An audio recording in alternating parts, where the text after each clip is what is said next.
우리 양옆에 앉아 계신 우리 사랑하는 가족들을 따뜻한 또 눈빛과 마음으로 이렇게 인사할까요? 사랑합니다. 축복합니다. 네, 사랑합니다. 축복합니다. 우리 온라인으로 예배하는 우리 가족들도 우리 옆에 앉아 있는 우리 사랑하는 가족들을 바라보면서 인사해 주셨으면 좋겠습니다. 여러분, 우리가 오늘은 사무엘 하 2장을 우리가 함께 살펴보고 있습니다. 이스라엘 첫 번째 왕 누가 죽고 사울이 죽고 이제 다윗의 시대가 도래한 것처럼 보여집니다. 다윗 스스로도 이제야 비로소 망명생활의 종지부를 찍고 언약의 나라 이스라엘의 왕이 되는구나. 사울을 통해 받았던 연단, 그 수많은 눈물과 고통의 시간들을 통해 자신의 마음도 자신의 생각도 세상을 보는 눈도 자라났기 때문에 한 나라, 이 언약의 나라 이스라엘을 통치하기에 이미 자질과 능력을 갖췄다라고 스스로 생각을 했을 겁니다. 그런데요, 여러분, 우리 인생의 최종 결정권자가 누구십니까? 우리 자신이 아니잖아요. 다윗 자신이 아니에요. 하나님이 우리 인생의 최종 결정권자이십니다. 다윗이 제 아무리 자질과 능력을 갖췄다 하더라도 하나님의 결재가 떨어져야, 하나님의 승낙이 떨어져야 온 이스라엘의 언약의 왕이 될 수 있는 것입니다. 우리도 사울이 죽었기에 이제 사울을 이어 다윗이 언약의 나라 이스라엘의 두 번째 왕이 될 거라 기대했지만 다윗은 이스라엘 12지파 중 오직 어느 지파? 유다 지파만의 왕으로 그렇게 세워지게 됩니다. 우리 본문 우리 4절 상반절 말씀 함께 읽어봅니다. 4절 상반절 말씀 함께 읽습니다. 시작. 유다 사람들이 와서 거기서 다윗에게 기름을 부어 유다 족속의 왕으로 삼았더라. 다윗보다 훨씬 더 넓은 땅에서 수많은 백성들의 지지를 받으며 왕으로 옹립된 사람이 있습니다. 누구입니까? 다윗은 유다 지파만의 왕으로 옹립되었지만 다윗보다 훨씬 더 나머지 지파들의 지지와 사랑과 격려를 받으며 옹립된 왕이 있습니다. 오늘 본문 저만 읽은 거 아니죠? 네, 여러분도 함께 읽었잖아요. 누구입니까? 이스보셋입니다. 블레셋과의 전투에서 죽지 않고 살아남은 사울의 아들 이스보셋이 이스라엘 대부분을 다스리는 왕이 됩니다. 겉으로 보기에는 사울의 아들 이스보셋이 이스라엘의 전통성을 잇는 왕인 것처럼 보여져요. 왜요? 유다 지파를 제외한 모든 지파들이 누구를 지지합니까? 사울의 아들 이스보셋. 그렇지 않습니까? 그리고 이스보셋이 누구라고요? 사울 왕의 아들, 직계 아들입니다. 그렇게 수많은 백성들이 이스보셋을 지지했던 거예요. 하지만 하나님의 생각은 달랐습니다. 하나님은 맨파워, 사람들의 여론에 따라 당신의 뜻을 결정하는 분이 아니세요. 누가 더 백성들의 지지를 많이 받는가, 누가 더 왕이 되기 위해 간절함이 있는가로 결정하지 않으시고 하나님의 결정, 하나님의 선택은 오직 하나입니다. 누가 더 왕이 되게 합당한가라는 어떤 사람들의 평가, 선택에 의해 왕을 선택하는 것이 아니라 하나님의 선택은 그 근거는 무엇이냐면 하나님의 마음에 합한 사람을 세운다는 사실이에요. 어떤 사람이요? 하나님 마음에 합한 사람, 그걸 언약의 나라 이스라엘 나라의 왕으로 세울 것입니다. 그러면 여러분, 다윗에게 곧바로 이스라엘 그 왕의 왕권을 주는 것이 당연하지 않습니까? 사무엘 선지자로부터 기름 부음을 받고 난 뒤에 벌써 몇 년의 시간을 흘렸냐면 10년의 시간을 보냈습니다. 10년 동안 광야 생활을 했어요. 몇 년 동안요? 10년 동안 쫓기고 도망치는 그런 눈물의 시간을 다윗이 보내게 되었습니다. 죽을 고비를 몇 번이나 넘었어요. 이 정도 고난과 역경, 그리고 훈련을 받았으면, 연단을 받았으면 곧장 이스라엘 왕으로 옹립해도 될 것 같은데 하나님은 다윗을 이스라엘 왕으로 삼지 않으시고 또다시 몇 년 동안요? 7년 6개월 동안 오직 유다 지파만의 왕으로 그런 훈련의 시간을 보내게 하십니다. 여기서 여러분 질문이 생기잖아요. 하나님 왜 하나님은 왜 다윗으로 하여금 이렇도록 힘들고 고달픈 인생을 살아가게 만드시는 것일까?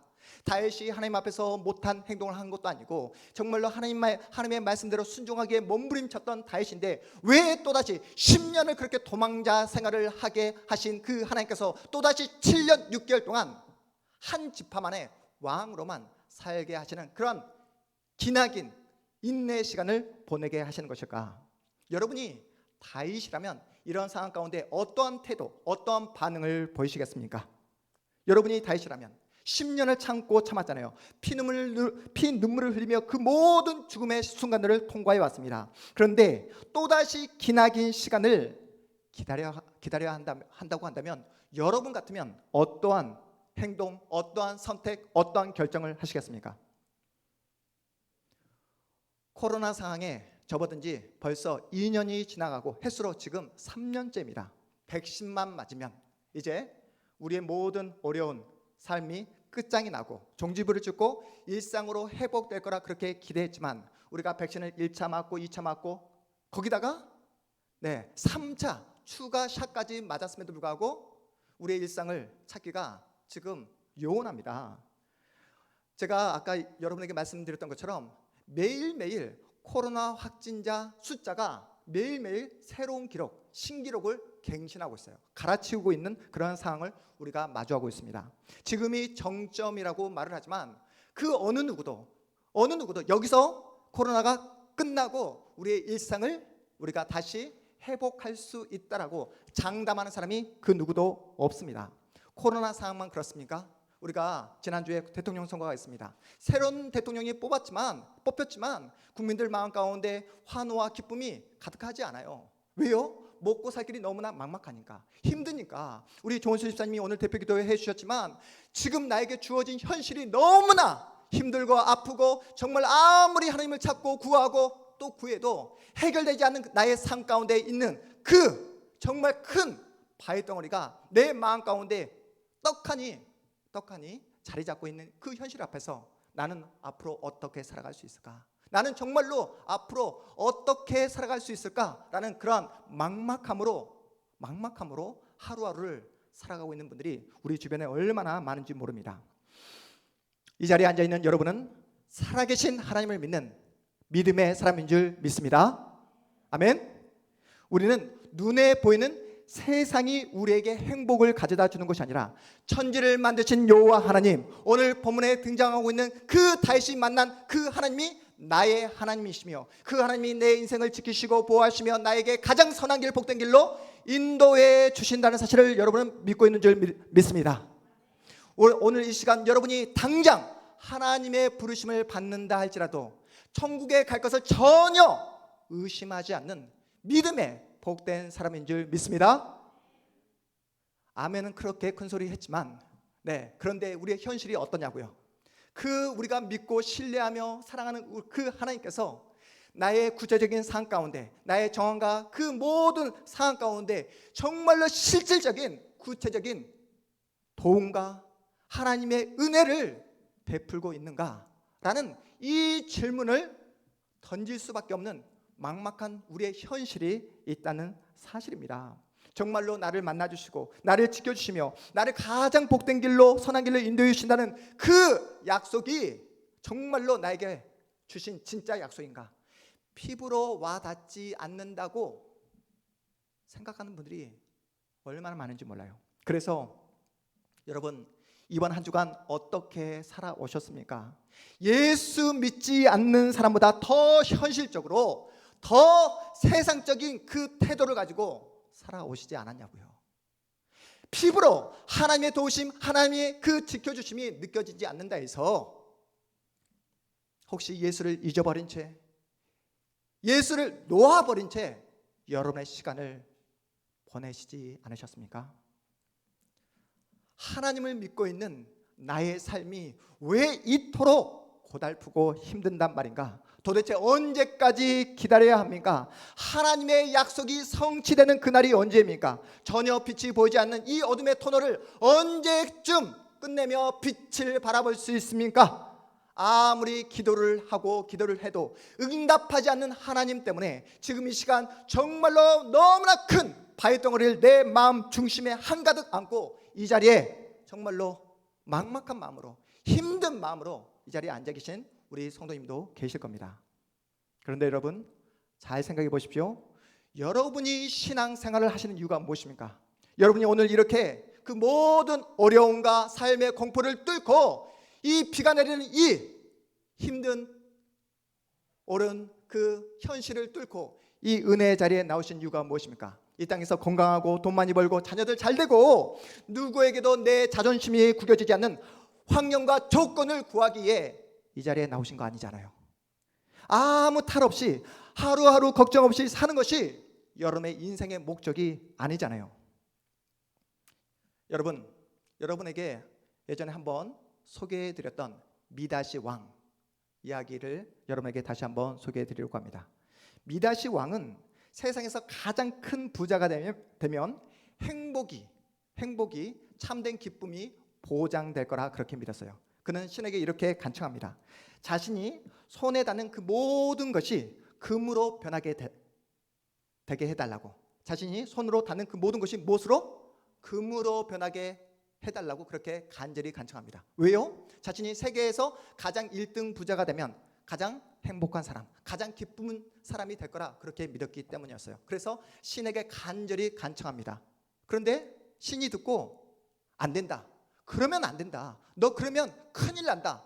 했음에도 불구하고 이 미다시 왕이 너무나 간절히 간청하고 또 간청해서 신이 끝내 이 미다시 왕의 간청을 들어줍니다. 이제 미다시 왕은 자신이 세상에서 가장 큰 부자가 되었기에 가장 행복한 사람이 될 거라 그렇게 확신을 했습니다. 그렇게 들뜬 마음으로 무엇을 듭니까? 포도주를 마시기에 포도주 잔을 들자마자 이 잔이 어떻게 됩니까? 금으로 변해버립니다. 그리고 자신에게 하나뿐인 딸, 너무나 사랑하고 아꼈던 그 딸의 얼굴을 만지자마자 그 딸이 어떻게 변해버립니까? 금으로 변해버립니다.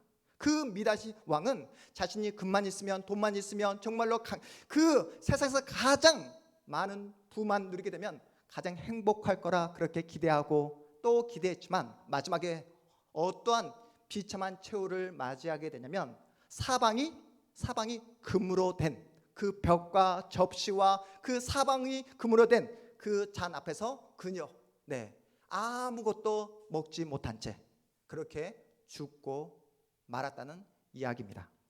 여러분, 미다시 왕의 이야기가 우리에게 던지는 메시지가 무엇입니까? 우리가 기독교를 어떻게 이해하고 있는지 묻고 있는 거예요. 여러분, 기독교 신앙이 무엇입니까? 기독교 신앙이란 어떤 가치, 개념이 아니라는 거예요. 기독교 신앙이란 인간이 만들어낸 그런 어떤 사상이 아닙니다. 기독교 신앙은요, 살아계신 하나님을 믿는 것인 줄 믿으시기 바랍니다. 여러분, 기독교 신앙은 하나님이 주신 이 생명의 말씀을 믿는 거예요. 이 약속의 말씀을 붙잡고 힘들고 어렵고 가슴 아프고 이해할 수 없는 나의 현실을 믿음으로, 오직 믿음으로 견디며 기다리며 하나님과 함께 오늘 하루를 살아내는 것이 기독교 신앙인 줄 믿으시기 바랍니다. 여러분, 다시 본문으로 돌아와서 하나님께서 사울 왕권을 심판하신 이유가 무엇이었습니까? 사울 왕권은 철저하게 인간들이 욕으로 만들어진 인간의 왕이 다스리는 그런 왕권이었습니다. 사울 왕권은 그래서 누가 주인이었습니까? 하나님이 주인이 아니라 인간이 주인이었던 그런 나라였어요. 그래서 하나님이 주인 되시고 하나님의 의를 드러낼 수 있는 새로운 왕권을 세우기 위해 사울 왕권을 하나님께서 심판하신 것입니다. 여러분, 이스라엘의 진정한 왕은 누구십니까? 다윗입니까? 하나님이십니다. 이스라엘 진정한 왕은 하나님이세요. 그렇게 하나님은 인간 왕이 아니라 철저하게 하나님이 왕이 되시는 그 나라를 세우기를 원했던 것입니다. 따라서 하나님이 이스라엘의 진정한 왕이 하나님 자신이라는 사실을 철저하게 깨닫도록 하기 위해 다시 한번 다윗을 몇 년 동안? 7년 6개월 동안 다시 한번 훈련을 시키시는 것입니다. 하나님은 이 7년 6개월이라는 이 시간을 통해 다윗으로 하여금 어떤 훈련을 시키신다고요? 바로 하나님 말씀에 순종하는 훈련을 시키십니다. 사울이 죽은 후에 다윗은 더 이상 블레셋 소유의 시글락 땅에, 여러분 알고 계시죠? 시글락 땅에 머물 이유가 없게 되었어요. 정치 공학적인 고려를 통해 유다 땅을 선택한 것이 아니라 그 모든 인간적인 마음과 모든 인간적인 생각을 주님 앞에 내려놓고 다윗이 했던 태도, 우리 본문 1절 말씀 어떤 태도를 보였는지 우리 본문 2장 1절 말씀 함께 읽어봅니다. 시작. 그 후에 다윗이 여호와께 여쭈어 이르되 내가 유다 한 성읍으로 올라가리이까? 여호와께서 이르시되 올라가라. 다윗이 이르되 어디로 가리이까? 이르시되 헤브론으로 갈지니라. 아멘. 여호와께 여쭈어 이르되, 여러분 뭐라고요? 다윗의 태도가 어떻게 변했다고요? 여호와께 여쭈어 이르되. 여러분 다윗은 자신의 그 모든 생각과 모든 인간적인 판단을 주님 앞에 내려놓고 누구에게? 하나님께 묻고 있어요. 하나님은 다윗에게 어느 땅으로 올라가라 명령하십니까? 유다 헤브론 땅으로 가라고 명령하고 계세요. 그렇다면 여러분 질문이 생기잖아요. 어떤 질문이요? 유다에 얼마나 많은 땅이 있습니까? 얼마나 좋은 땅이 있습니까? 그럼에도 불구하고 하필이면 왜 하나님은 다윗에게 유다 헤브론 땅으로 올라가라 라고 명령하셨을까요? 여러분 우리의 믿음의 조상이 누구입니까? 아브라함. 그렇습니다. 아브라함입니다. 아브라함이 기근을 피해서 먹고 살 길이 너무나 막막해서 가나안 땅에서 벗어나서 이집트, 애굽으로 내려갔던 그 역사를 여러분이 너무나 잘 알고 계실 거예요. 애굽으로 내려가자마자 애굽 왕 바로가 누구를요? 아브라함의 아내 사레를 데려오죠. 여러분처럼 너무나 아리따운 여인이라서. 동의하지 않으시죠? 네.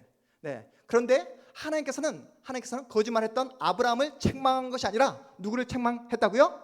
그 애굽 왕 바로를 책망하시고 아내를 다시 돌려보내고 또한 그 아브라함에게 소와 수많은 양떼를 다시 허락해 주므로 아브라함이 아내와 그 모든 그 재물을 가지고 가나안 땅으로 돌아오게 되는데, 가나안 땅으로 돌아와서 정착했던 땅이 어떤 땅이냐면 바로 오늘 우리가 읽고 있는 헤브론 땅입니다. 아시겠어요? 헤브론 땅. 여러분 보통 유목 생활을 하면 땅을 소유합니까? 소유하지 않습니까? 계속해서 이동을 해야 되기 때문에 땅을 소유하지 않습니다. 그런데 아브라함이 유일하게 자신의 돈을 지불해서 구입한 땅이 어떤 땅이라고요? 눈치채셨죠? 헤브론 땅입니다. 그 헤브론 땅에 누가 묻히게 되죠? 아브라함이 묻히게 됩니다. 사라가 묻히게 됩니다. 이삭과 리브가가 묻히게 됩니다. 그리고 야곱과 레아가 그 헤브론 땅에 묻히게 되는 거예요. 아시겠죠? 여러분 하나님께서 그 믿음의 조상 우리 아브라함에게 창세기 12장 처음으로 약속했던 복된 약속의 말씀이 무엇인지 제가 여러분에게 제가 대신해서 봉독해 올리겠습니다. 창세기 12장 2절 3절 말씀입니다. 제가 대신해서 봉독해 올리겠습니다. 내가 너로 큰 민족을 이루고 내게 복을 주어 내 이름을 창대하게 하리니 너는 복이 될지라. 3절 너를 축복하는 자에게는, 여러분 너무나 잘 알고 있는 말씀, 너를 축복하는 자에게는 내가 복을 내리고 너를 저주하는 자에게는 내가 저주하리니 땅의 모든 족속이 너로 말미암아 무엇을 얻을 것이라? 복을 얻을 것이다. 이 놀라운 약속을 아브라함이 하나님으로부터 받습니다. 그런데 이 놀라운 약속의 말씀을 누구에게도 동일하게 이삭에게도 동일하게 허락해 줍니다. 또한 그 동일한 약속의 말씀을 누구에게도? 야곱에게도 동일하게 허락해 주십니다. 그런데 여러분 창세기 28장은 우리가 한번 찾아가서 읽어보았으면 좋겠어요. 창세기 28장 13절에서 15절까지의 말씀, 야곱에게 하신 하나님의 약속의 말씀, 창세기 28장 우리 13절에서 15절까지의 말씀, 여러분이 너무나 잘 알고 있는 말씀이에요. 어떤 배경이냐면 여러분 야곱이 아버지 이삭을 속이고 형 에서를 속여서 장자권을 획득해서 이 사실이 발각되자 형 에서가 야곱을 죽여버리겠다 하자 형 에서의 눈을 피해서 야반 도주하는 장면입니다. 야반 도주하면서 어디에서요? 광야에서 돌을 베고 자고 있는데 그때 하나님께서 야곱에게 나타나셔서 거짓말하고 또 형을 속이고 아버지를 속인 야곱을 혼을 내신 것이 아니라 그 야곱에게 일방적으로 축복의 약속을 하신 그런 장면입니다. 우리 13절에서 15절까지의 말씀 함께 있습니다. 시작. 또 본즉 여호와께서 그 위에 서서 이르시되 나는 여호와니 너의 조부 아브라함의 하나님이요 이삭의 하나님이라. 내가 누워있는 땅을 내가 너와 내 자손에게 주니니 내 자손이 땅의 티끌같이 되어 내가 서쪽과 동쪽과 북쪽과 남쪽으로 퍼져 나갈지며 땅의 모든 족속이 너와 내 자손으로 말미암아 복을 받으리라. 내가 너와 함께 있어 내가 어디로 가든지 너를 지키며 너를 이끌어 이 땅으로 돌아오게 할지라. 내가 내게 허락한 것을 다 이루기까지 너를 떠나지 아니하리라 하신지라. 아멘. 믿으십니까? 하나님께서 그 신실하신 그 약속을 다 지키기까지 내가 너를 떠나지 아니하리라. 오늘 우리 조은수 집사님께서 기도했던 그 믿음의 고백처럼 하나님은 우리를 결코 어떠한 상황 속에서도 우리를 떠나시지 않는다. 믿으십니까? 여러분, 이 헤브론 땅에 누가 묻혀 있다고요? 아브라함이, 이삭이, 야곱이 묻혀 있습니다. 그들이 그 넓은 유다 땅이 있음에도 불구하고 헤브론에 묻힌 이유가 뭐라고요? 그 헤브론 땅에는 무엇이 있기 때문에? 하나님의 약속의 말씀이 머물고 있기 때문에 그렇다는 거예요. 하나님께서 다윗에게 다른 그 어떤 땅이 아니라 헤브론 땅으로 올라가라 명령하신 이유를 아시겠습니까? 아브라함에게 약속하신 그 약속을 누구를 통해 성취하기 위해서? 다윗을 통해서 성취하겠다. 무슨 일이 있다 하더라도, 그 어떤 환난과 고난과 장애물이 놓여져 있다 하더라도 내가 너를 반드시 이스라엘 왕으로 세워 내가 아브라함에게 약속했던 그 약속을 반드시 내가 지켜내겠다라는 사실을 그 다윗의 심장에 새겨놓기 위해 어느 땅으로 올라가라? 헤브론 땅으로 올라가라. 이렇게 명령하신 것입니다. 하나님의 명령에 순종해서 다윗은 어느 땅으로? 헤브론 땅으로 올라갔다면, 여러분, 사울의 그 정신, 인간의 욕망, 인간이 주인된 그 나라를 계속해서 만들어 가겠다, 이어가겠다 한 하나의 세력이 있죠. 어떤 세력이요? 이스보셋 세력이 어떠한 태도를 취했는지 우리 말씀을 다시 찾아가서 우리 사무엘하 2장 우리 8절 9절 말씀 우리 읽어보도록 하겠습니다. 사무엘하, 다시 본문으로 돌아가서 사무엘하 2장 8절 9절 말씀 함께 읽습니다. 시작. 사울의 군사령관 넬의 아들 아므넬이 이미 사울의 아들 이스보셋을 데리고 마하나임으로 건너가 길르앗과 아술과 이스라엘과 에브라임과 베냐민과 온 이스라엘의 왕으로 삼았더라. 여러분, 사울의 군대 장관이었던 아브넬이 지금 누구를 옹립합니까? 사울의 아들 이스보셋을 사실은 꼭두각시로 이스라엘의 왕으로 세우는 거예요.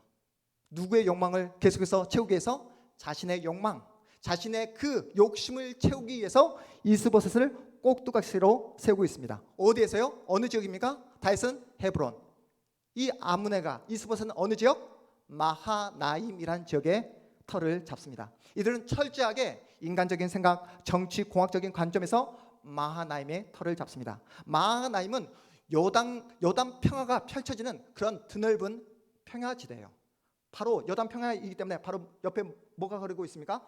요단 강물이 흐르고 있습니다. 물이 있기 때문에 너무나 먹을 것이 풍성한 그런 지역이 있어요. 요단 평야였기 때문에 적들이 쳐들어오잖아요. 그러면 단숨에 바라볼 수 있고 적에 대해서 대응할 수 있는 그런 시간적 여유를 가질 수 있는 그런 요충지였습니다. 그런 인간적인 그런 생각을 가지고 마하나임에 그렇게 터를 잡게 되었습니다. 하지만 하나님께서 다윗에게 가라고 명령하신 헤브론 땅은 사실은 물이 많은 곳이 아니에요. 넉넉한 곳이 아닙니다. 먹을 것이 많지 않아요. 인간적인 눈으로 볼 때 아무런 소망이 보이지 않는 그런 땅처럼 보여져요. 그러나 헤브론 땅에는 무엇이 있습니까? 여러분, 무엇이 있다고요? 하나님의 언약의 말씀, 하나님의 언약의 약속, 하나님의 도우심, 하나님의 인도하심, 하나님의 지켜주심이 있는 땅이 바로 헤브론 땅입니다. 여러분, 마하나임은 아무리 인간적인 눈으로 볼 때 좋아 보이고 너무나 훌륭한 기름진 땅이라 할지라도 그곳에는 누가 안 계시다? 하나님이 계시지 않습니다. 그렇다면 오늘 이 시간, 오늘 사무엘하 2장 말씀을 통해서 하나님께서 여러분에게 던지시는 질문이 계세요. 여러분은 지금 어느 땅을 사모하고 계십니까? 여러분은 지금 이 시간 헤브론 땅으로 올라가고 계십니까? 아니면 인간들이 그렇게 좋아 보이고 인간들이 그렇게 자랑하고 그렇게 소망하는 마하나임 땅으로 올라가고 계십니까? 편안해서 좋고 건물이 화려해서 좋고 커서 세련돼서 좋다고 생각하는 사람들이 가는 곳이 어느 곳이라고요? 마하나임입니다. 반면에 헤브론으로 가는 사람은 큰가 화려한가 세련되었는가 이것이 중요하지 않고 그곳에 하나님의 언약의 말씀이 있는가, 그곳에 생명이 있는가, 그곳에 진리가 있는가로 헤브론을 따라서 올라가는 사람입니다. 여러분, 눈에 보이는 화려한 도시가 우리를 구원해 주지 않습니다. 미다시 왕 이야기를 통해서 우리가 배웠잖아요. 눈에 보이는 그 엄청난 부가 우리에게 참된 만족과 행복을 가져다 주지 않습니다. 여러분, 인생을 살아오면서 우리가 무엇을 느꼈습니까? 세상이 자랑하는 것, 세상이 그토록 온화하고 그토록 사람들이 쫓는 것은 우리에게 참된 기쁨과 만족을 줄 수 없다는 사실을 우리가 인생을 통해 배워가고 있지 않습니까? 여러분, 돈이 없어서 불행하십니까? 여러분, 많이 배우지 못해서 억울하십니까? 우리 동탄 한마음교회가 정말로 수천 명, 수만 명이 있는 그런 교회 건물을, 그런 화려하고 큰 건물을 가지고 있지 않아서 여러분 억울하십니까? 여러분, 여러분이 원하는 그 현실이 여러분 눈앞에 펼쳐지지 않아서 여러분 염려되시고 걱정되십니까? 계속해서 이런 환경과 조건 때문에 염려하고 걱정하고 원망하고 불평하고 있다고 한다면 여러분은 하나님이 누구신지, 하나님께서 지금도 어떻게 일하고 계시는가를 전혀 모르고 있는 것입니다. 여러분, 오늘날 우리 시대 기독교의 가장 큰 문제점이 무엇인지 아세요? 기독교의 가장 큰 문제점이 무엇인지 아십니까? 기독교를 욕하는 안티 기독교가 문제가 아니에요. 이단 사이비 신천지가 가장 큰 문제가 아닙니다. 가장 큰 문제는 무엇이냐면 하나님이, 살아계신 하나님이 누구신가? 그 살아계신 하나님이 지금 나에게 무엇을 요구하고 계시는가? 여기에 대한 생각, 여기에 대한 관심이 전혀 없는 태도가 오늘날 기독교의 가장 큰 문제점입니다. 주일날 예배 한번 드렸다고 해서 여러분이 신자로서 해야 될 그 모든 책임을 다 했다라고 오해하시면 안 된다는 거예요. 아침에 일어나서 우리가 함께 나누는 말씀 읽고 기도 한번 했다고 해서 신자로서 해야 될 모든 책임을 다 감당했노라, 그렇게 오해하시면 안 된다는 것입니다. 신자라고 한다면 누가 보지 않더라도 정직하게 살아가고 매일매일 하나님의 사람으로 성실하게 거룩하게 살아가고 나쁜 생각, 나쁜 마음 먹지 않고 내가 만나는 그 모든 사람들에게 나의 표정과 나의 그 모든 행동과 나의 삶의 전 존재를 통해 지금도 나를 통해 하나님이 일하고 계시다는 사실을 증명해 보이는 사람이 진짜 참된 신자인 줄 믿으시기 바랍니다. 그런데 여러분, 우리는 어떻게 행동하고 있습니까? 주일날 이렇게 예배 드릴 때는 하나님을 사랑하고 하나님을 경외하며 하나님을 경배하고 하나님을 예배하며 하나님을 위해서 죽을 수 있는 것처럼 그렇게 우리가 예배하고 있지만 월요일부터 토요일까지 한 주간 우리가 살아갈 때면 하나님 제 사정 아시잖아요. 하나님 제 건강 아시잖아요. 하나님 제 형편 그 누구보다도 잘 알고 계시잖아요. 하나님, 지금은 하나님 뜻대로 말씀대로 살아갈 수 없습니다. 조금만 더 시간을 허락해 주십시오. 조금만 저에게 시간을 허락해 주시면 그때 가서 하나님의 말씀에 순종하겠습니다 라고 하면서 계속해서 여러분이 해야 될 책임과 여러분이 해야 될 그 의무를 내일로 미루고 있지 않냐고요. 여러분, 지금의 내 모습이 세상적으로 잘 나가든 못 나가든 상관이 없습니다. 여러분 보시기에 그날이 그날 같고 정말 어제와 오늘 별반 달라지지 않는 나의 삶의 환경 속에서 그 자리에서 하나님을 믿으며 하나님께서 나에게 주신 이 약속의 말씀을 믿고 신뢰하며 나의 자리를 믿음으로 끝까지 지켜내는 것, 이것이 신자인 우리가 하나님 앞에서 해야 될 가장 복된 모습인 줄 믿으시기 바랍니다. 이렇게 설교하면 여러분이 꼭 이렇게 말씀하시잖아요. 목사님 말이 쉽지 그렇게 사는 거 쉽지 않습니다. 네, 목사님 말이 쉽지 그렇게 사는 거 쉽지 않습니다. 이렇게 말씀하고 계시잖아요. 맞습니다. 말이 쉽지 이렇게 살기란 정말로 어렵습니다. 내 힘으로 내 능력으로 감당할 수 없어요. 살아갈 수 없습니다. 그래서 우리의 매일매일의 삶을, 내 영혼을, 내 마음을 여러분 무엇으로 채워야 합니까? 그래서 예수로 채워야 되는 거예요. 매일매일 생명의 말씀으로 성령의 영, 말씀의 영이신 성령님의 인도를 받아야 하는 것입니다. 그래서 날마다 은혜를 구하며 하나님께 엎드려 기도하는 거예요. 여러분, 우리는 누구를 통해서만? 예수를 통해서만, 예수를 채울 때만, 말씀을 채울 때만 기뻐하도록, 행복감을 누릴 수 있도록, 만족을 누릴 수 있도록 하나님께서 우리를 그렇게 지어준 줄 믿으시기 바랍니다. 여러분, 다른 이와 경쟁해서 더 많은 부와 더 많은 돈과 더 많은 어떤 경제력을 누린다 해서 우리가 만족과 기쁨을 누리는 존재가 아니라는 거예요. 오직 예수로만 채워지도록 그렇게 하나님께서 우리를 지으셨습니다. 여러분의 그 삶의 현장 가운데 눈물이 있고 한숨이 있고 정말로 절망이 있다 하더라도 그 삶의 정황 가운데 누가 우리와 함께 하신다고요? 하나님께서 함께 하고 있는 줄 믿으시기 바랍니다. 그 약속의 말씀을 붙잡고 오늘을 믿음으로 살아내는 거예요. 우리 하나님 전능하십니다. 믿으십니까? 우리 하나님 못하실 일이 전혀 없는 전지전능하신 분인 줄 믿으시기 바랍니다. 그 하나님께서 함께 하시면, 그 하나님께서 일을 하시면 사막에 소망의 길을 내시는 분인 줄 믿으시기 바랍니다. 아무도 이해할 수 없고 기대하지 않았던 그 사막의 광야의 반석에서 물을 내시고 생명을 주시는 분이 우리가 믿고 의지하며 신뢰하며 나가는 복된 우리의 아버지인 줄 믿으시기 바랍니다. 여러분, 그 하나님께서 우리에게 무엇을 주셨다고요? 약속을 주셨습니다. 그 하나님을 가리켜 우리는 신실하신 하나님이라고 고백합니다. 왜요? 한 번 약속하신 그 약속은 하늘이 두 쪽이 나도 반드시 지키시는 하나님. 아브라함에게 약속하셨던 그 약속을 누구에게? 다윗으로 하여금 성취하게 하시고, 다윗에게 약속하셨던 그 약속을 반드시 누구에게? 예수 그리스도를 통해 성취하시는 하나님이 바로 우리의 하나님이시기 때문에 그렇습니다. 저는 소망하기는 우리 동탄 한마음교회가 하나님의 약속이 머무는 헤브론 땅이 되기를 소망합니다. 믿으십니까? 여러분, 우리 교회 누가 주목합니까? 누가 알아봐 줍니까? 초라하고 작고 그 누구도 주목하지 않는 교회입니다. 하지만 소망이 있습니다. 왜요? 하나님께서 우리 교회를 주목하고 있는 줄 믿으시기 바랍니다.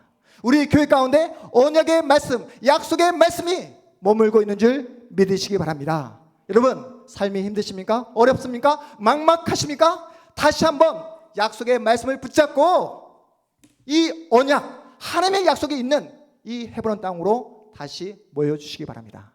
이 약속의 말씀을 붙잡고 서로 격려하면서 위로하면서 여러분, 올 한 해 누구를 노래하면서? 하나님을 노래하면서 소망을 노래하면서 여러분 믿음으로 우리의 자리를 지켜내 보자고요. 다윗을 가리켜 언약 백성이라고 말합니다. 왜요? 하나님의 약속 하나 붙잡고 그 험난하고 그 정말 눈물 나고 정말로 죽을 수 없는 그 모든 고통의 시간들을 약속의 말씀 하나 붙잡고 살아온 인생이기에 다윗을 가리켜 어떤 백성? 언약 백성이라고 이야기합니다. 저는 우리 동탄 한마음교회 모든 성도들이 여러분에게 허락된 시간, 여러분에게 허락된 그 모든 인생, 여러분에게 허락된 그 모든 에너지를 가지고 무엇을 붙잡고? 신실하신 하나님의 약속을 붙잡고 그 어떠한 상황 속에서도 말씀을 잃어버리지 않고 그 언약 말씀 하나 붙잡고 하나님으로부터 너야말로 내 약속을 붙잡고 신실하게 너의 자리를 지켜낸 나의 언약 백성이다. 네가 나의 복된 자녀다 라는 그런 칭찬과 그러한 하나님의 놀라운 축복을 누리며 나가는 복된 여러분의 인생, 여러분의 존재, 여러분의 미래가 되시기를 주님의 이름으로 축복합니다. 우리 모두 자리에서 일어나겠습니다.